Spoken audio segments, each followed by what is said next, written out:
आज हम आपको दुर्गा सप्तशती के सभी अध्यायों का सार एक ही वीडियो में समझाएंगे, ताकि आप आसानी से देवी की महिमा और शक्तियों को जान सके।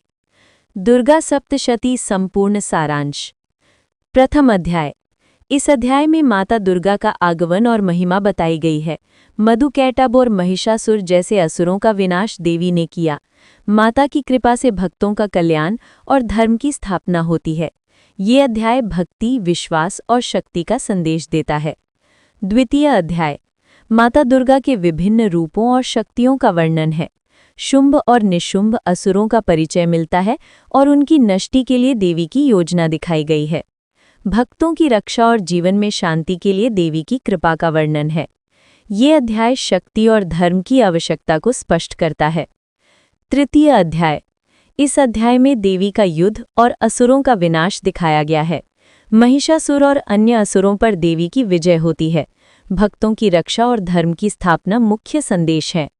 ये अध्याय शक्ति, साहस और निष्ठा का महत्व सिखाता है। चतुर्थ अध्याय। इस अध्याय में देवी की दिव्य शक्तियों का प्रदर्शन होता है। भक्तों को मार्गदर्शन और उपदेश मिलता है। माता की कृपा से भक्तों का जीवन सुखमय और सफल बनता है। असुरों का नाश और धर्म की रक्षा भी दिखती है। ये अध्याय भक्ति और सुरक्षा का संदेश देता है। पंचम अध्याय। भगवान विष्णु और शिव का योगदान इस अध्याय में दिखाया गया है। देवी के अनेक रूपों की महिमा और शक्तियों का विस्तार है। असुरों पर विजय और भक्तों की रक्षा दर्शाई गई है। धर्म और भक्ति में दृढ़ता का संदेश मिलता है।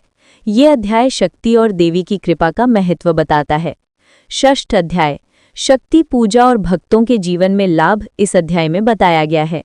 माता की कृपा से भक्तों का कल्याण और सफलता आती है। जीवन में सुख, समृद्धि और सुरक्षा का संदेश है।